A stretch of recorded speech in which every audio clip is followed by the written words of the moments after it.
Welcome to Aaron Mahnke's Cabinet of Curiosities, a production of iHeartRadio and Grim and Mild. Our world is full of the unexplainable.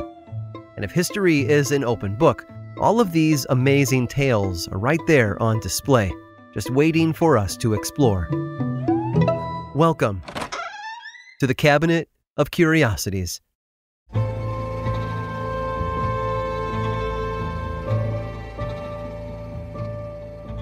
In 1818, civil engineer Sir William Cubitt invented a form of torture. It didn't drip water, nor did it stretch its victims to uncomfortable lengths. It didn't even draw a single drop of blood, but it did cause a lot of sweat and pain. He designed the device for use in prisons as a means to reform criminals. If incarceration wasn't incentive enough, he believed his method would surely deter prisoners from becoming repeat offenders. And before long, prisons across Britain installed their own, and they called it the Eternal Staircase. Prisoners were forced to climb the thin spokes of a paddle wheel repeatedly. It was effective, too. In fact, the British Society for the Improvement of Prison Discipline published a guideline and rules for the House of Corrections and Penitentiaries, in which Cubitt's staircase was listed as a way for prisoners to earn an honest day's work. You see, the repetitive motion of climbing the large paddle wheel created enough power to crush grains for mills or pump water. Up to 24 convicts climbed the large spokes at one time for up to 8 hours a day. The Surrey House of Correction, home to one of the first devices, turned a profit grinding corn, and that made the prison mill system popular. When it came to punishment, the guards claimed the device terrorized prisoners by sheer monotony. Those who endured the experience often said they were scarred for life. And it wasn't an exaggeration. Irish novelist Oscar Wilde, who had been incarcerated for 2 years, never recovered from the cruelty, passing away 3 years after his release.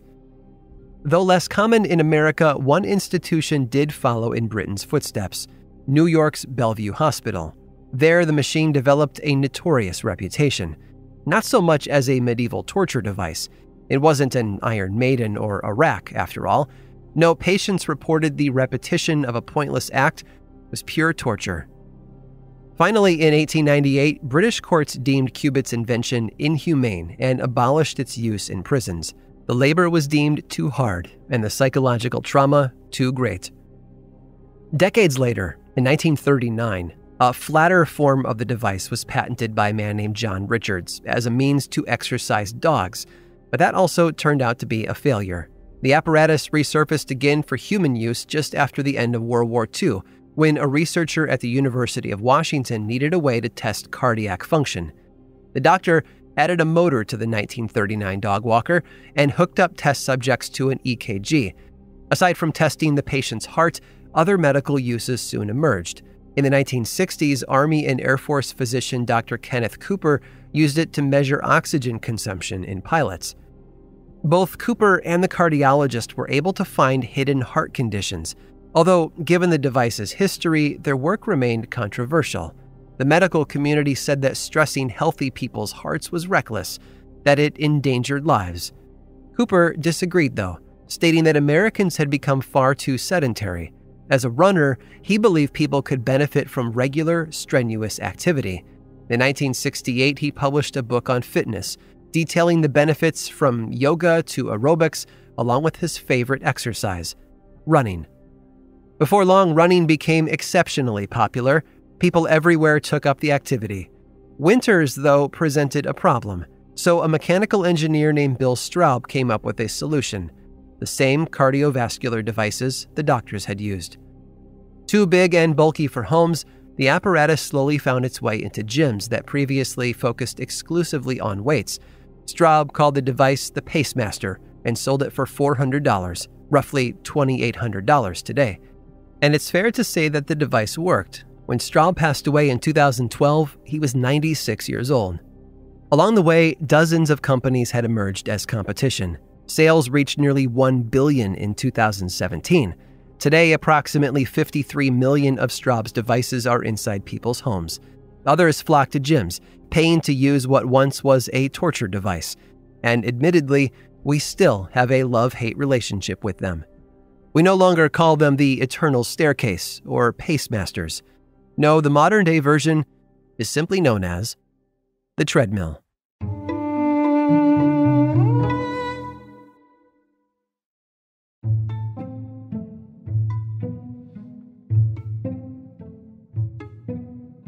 Ask anyone to rattle off a list of inventors and their inventions, and you'll get plenty of replies. Edison and the light bulb, Bell and the telephone, and the Wright brothers and airplanes, just to name a few.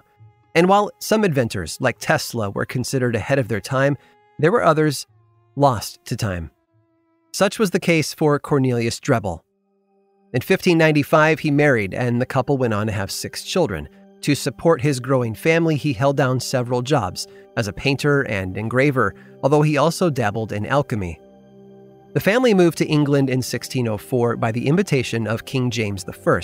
The new king sought out explorers, alchemists, and economists for his court, and it was there, under the king's employ, that Drebbel demonstrated his newest invention, a perpetual motion device that told the time, the season, and the weather. The device not only impressed the king, but also caught the attention of the Holy Roman Emperor, escalating Drebbel's reputation as one of the most influential inventors in Europe. He was prolific, creating things like moving statues for the Renaissance court, along with harpsichords that played on their own using solar energy. And art wasn't the inventor's only love. With an educational background in chemistry and alchemy, he soon set to work on other technologies. For farming, he built an incubator for hatching chicken eggs, and he created a regulator for use with a portable stove. And it was that work with incubators and stoves that led him to create early versions of thermometers and a functional air conditioning system. Oh, and during his work with regulators, he accidentally discovered a new scarlet dye by dropping chemicals onto a tin windowsill. The bright red color became an instant hit. The exact chemicals and mixture of it, though, were kept secret. Although Drebbel himself did not make a lot of money from the dye, his 2 daughters and their husbands did, operating a prosperous business making the formula. There were more inventions, too. He created fountains that delivered fresh water, the first camera obscura, and a method for grinding lenses for telescopes and microscopes. And he also created the first lantern magica, or magic lantern, a device much like a projector, using concave glass and a mirror to project light onto a wall.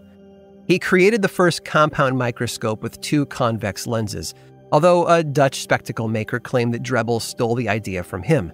Later, in 1624, an Italian scientist loved the lenses so much that he improved upon Drebbel's work. His name? Galileo. But Drebbel's best work was the stuff he saved for the king. He worked on secret weapons, mostly bombs and other methods of detonation. His floating bomb was a failure, but in 1620 he was hired to work with the king's navy and began work on another invention that became one of his biggest obsessions ever. He designed a boat made with a wooden frame and then covered it with greased leather to make it more waterproof. The first rendition had a basic rudder and 4 oars. Excited by the possibilities, Drebbel built 2 more, each larger than the one before it. The final version of the boat carried 16 people at a time. The king's navy viewed the ship as an oddity, though, as it carried no cargo other than men. There were no cannons either. The main purpose, according to Drebbel, was to allow the king's men to sneak up on their enemies. The idea of such a covert vessel was not an original idea. William Bourne had drawn up similar designs in 1578, but Drebbel had improved upon them enough to make an actual working prototype.